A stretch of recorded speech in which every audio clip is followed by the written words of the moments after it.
Hi guys! So today we are going to be making these cute little compact mirrors, and I'm going to show you how to make them in both this holographic finish and this plain finish too. Let's jump in.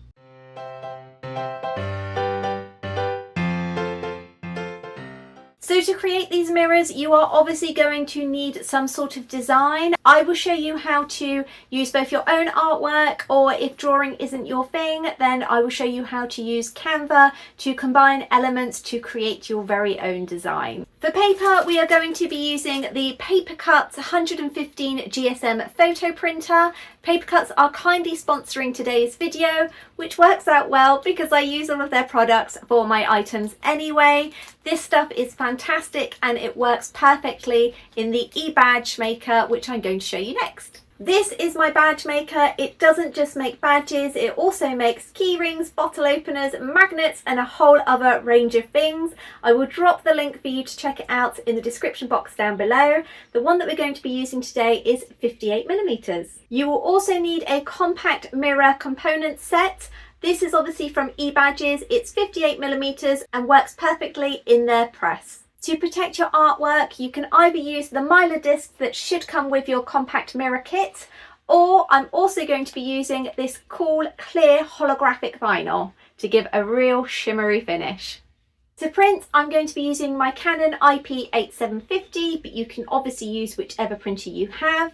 And to cut these out for speed, I'm going to be using my Silhouette Cameo machine and the Silhouette Studio software. However, if you purchase from eBadges, you can also purchase one of their die cutters as well. I just prefer to use my machine because it's quicker and gives a much cleaner cut, in my opinion. So first up, we need to design these compact mirrors. We're going to start by heading over to Canva and creating a new document that is 7cm by 7cm. I'm then going to input a circle frame, as this will allow us to drag and drop our design in. I've had a look at the elements and I've seen a few that I quite like the idea of. So you can see here I am doubling them up and stacking just till I'm happy with the design itself. You need to make sure that when you're adding these designs that you take care that the important part of the design doesn't extend too far out, as the entire circle is going to wrap around the compact mirror. You can see here I've put a circle in that measures 58mm so that I can check the design is exactly how I want it. If any of them need to be tweaked, then you can do this now. The circle will show you exactly how the compact mirror will look. After I finished doing all of this, I've gone back and deleted that circle and then downloaded as a ping with a transparent background before importing into Silhouette Studio. I've adjusted my print and cut registration marks, and then I've created circles that are 70mm or 7cm big. I've then centralized all of the imported designs to make sure that they will be cut out exactly at the right size. You can also add in images that aren't a circle, so you can see here that I have the square mushroom, and I've also created one with my logo. I've backfilled the circle that is 7cm with the colour so that the logo extends and everything will be kept in the middle. Print settings are high quality and gloss. So now that we've finished designing our compact mirrors, it's time for printing. Now, as I showed you earlier, I'm going to be using this Paper Cutz glossy photo paper. This one is 115 GSM. That means that it is going to be thin enough to fit along with a plastic mylar to wrap around the compact mirror.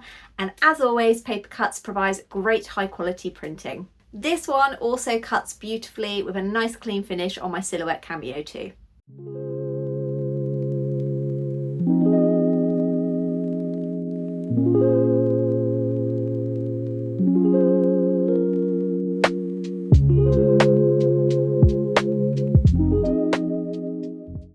Okay, so we finished printing, and you can see on some of these they're not in the perfect circle, such as my little ghosties and the mushroom pattern that we took from Canva, but that's absolutely fine because where we've set the circle to cut will be within the design, so the registration marks at the corners will now be picked up by the Silhouette Cameo to start cutting these all out. So the Silhouette has cut these for you beautifully, but you need to remember that when we make the compact mirrors, not all of this design is going to be visible.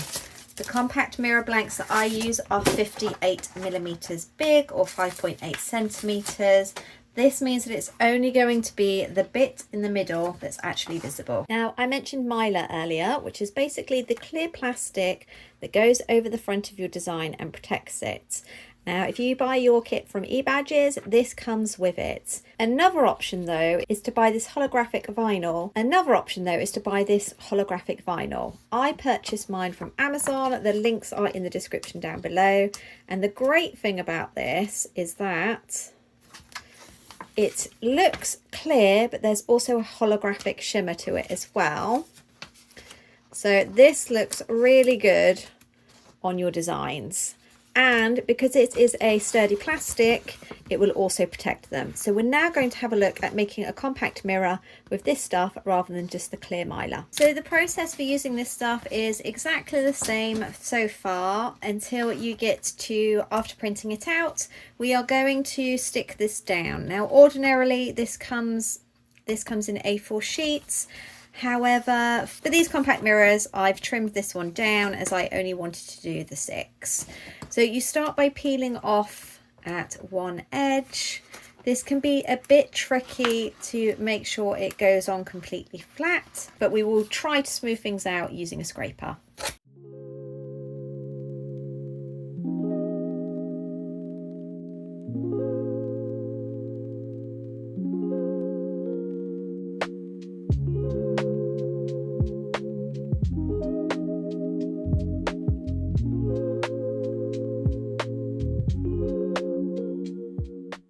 Okay, so I have tried to trim off this corner bit here, and that is just so that the registration marks on the Cameo can read it a little bit better. If you ever have issues where the registration marks haven't printed properly, or like me there, you've accidentally taken some of it away, don't be afraid to use a black pen just to make them a little bit bolder.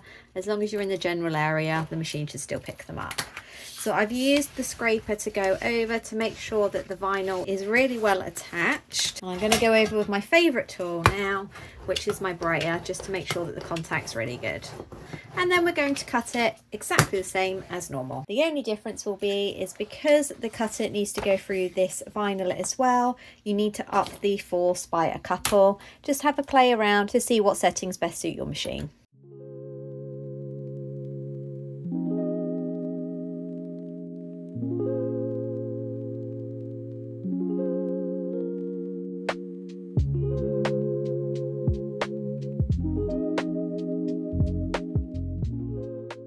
So now we've finished printing and cutting. You can see this is the plain one, which we're going to add the mylar over the top, and this is the one that we've added the vinyl to. So now we need to move on to the next step. So we're going to start with the traditional mylar version. You're going to need your design, a piece of mylar, a mirror, sticky pads, these are included in the eBadges kit, a metal backing ring, a surround ring, and your badge press. So we are going to start by lining up the metal backing, making sure we've definitely only got one there so we don't jam the machine. And this goes in the grooved part of the press here. Then we place our artwork on top, and then we place the piece of mylar, making sure that there's no dust or debris on it. We then need to take this part of the machine here, which looks like a solid ring, and that fits very nicely on top there, pressing it all down. Now the die itself is this heavy weight, and when you're using it, the instructions refer to it in a mushroom position.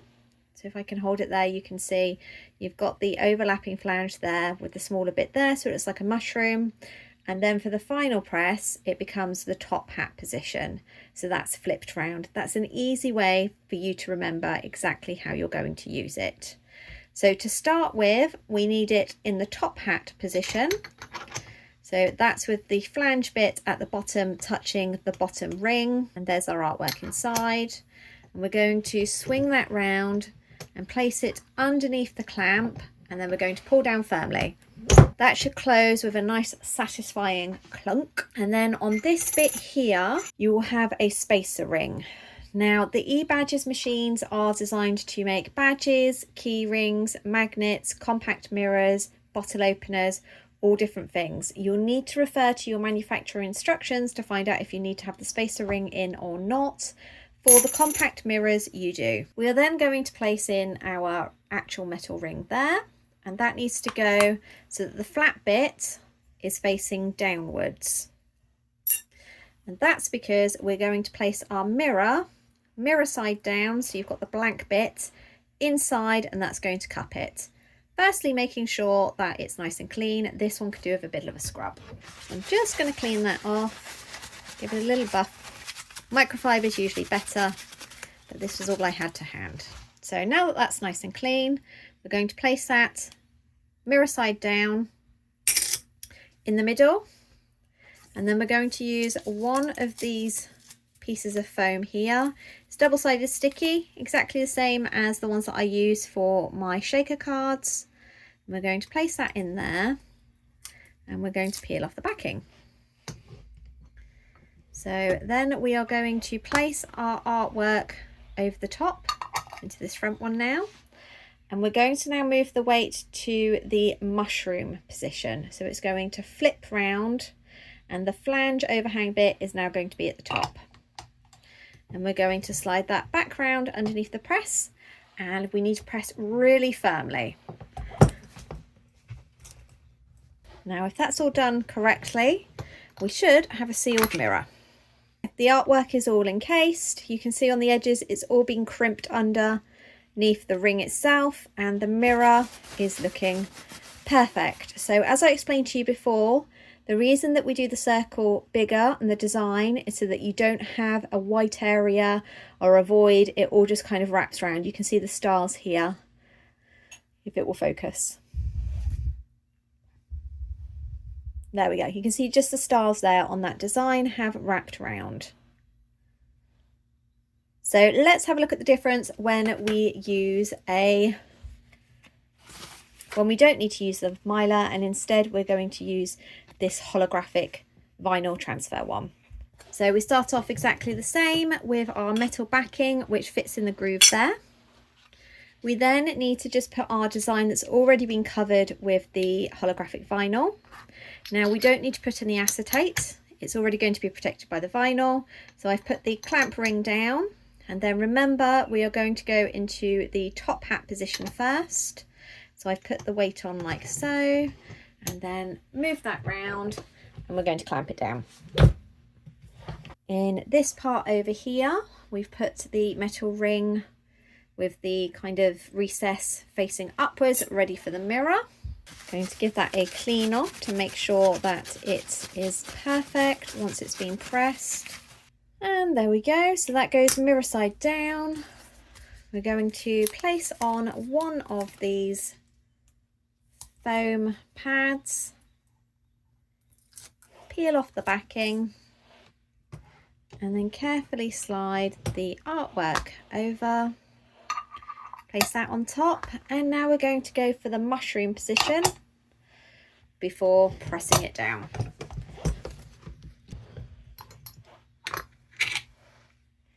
And there we go. So the mirror is all in the middle. The design has wrapped perfectly around the edges, and you've got this really lovely holographic shimmer. It works really well on black backgrounds like this. So if we look at these two side by side, we've obviously got the holographic one here and the clear mylar one on this side here. They both look really good because we've used the Paper Cutz Photo 115 GSM paper. The print is vibrant and true to colour as well, and it looks really good both in person and on screen. So this means that you're able to turn your artwork into some beautiful compact mirrors, or you can use the designs that you find in Canva to create some compact mirrors too. The one thing I do need to let you know is when you're using Canva, you need to add multiple elements together in order to meet their terms of use for commercial rights. That means that this with just the background here couldn't be sold, but if I was to add some text or another element to it, then it would be absolutely fine. I've just showed you this for ease of use today, so you can see the range of elements that are available on Canva. If you're creating your own artwork, then as long as it's not infringing on anybody else's intellectual property, then it's fine to create it as is. So when it comes to packaging, I use sticky dots and I just place them on the upper and lower portion of the mirror. And then if you watched last week, you will see that I made some thank you flyers using the Paper Cutz matte photo card. Well, I've also created these, and this is branded specifically for my compact mirrors. The sticky dots keep them in place, and it means that you can wrap these for postage, and you've also got all of your contact details on there too. So it works out wonderful, especially if you're selling at craft fairs as well, because it means that you can have these hanging up. Now, I really hope that you have enjoyed today's look at how to make your own compact mirrors. I've only ever used the badge making machine from eBadges, so I couldn't comment on any others, but feel free to drop any questions that you may have in the comments box down below, and I'll be sure to get back to you. A great big thank you to Paper Cutz for not only sponsoring today's video, but also providing the amazing cardstock and paper that allows me to create and sell my designs. Remember to tune in every Friday, where I will be showing you how to either create something crafty or offering you up some business tips like today's video. We are well on our way to 2,500 followers, and I am completely blown away. I want to say a great big thank you to each and every one of you.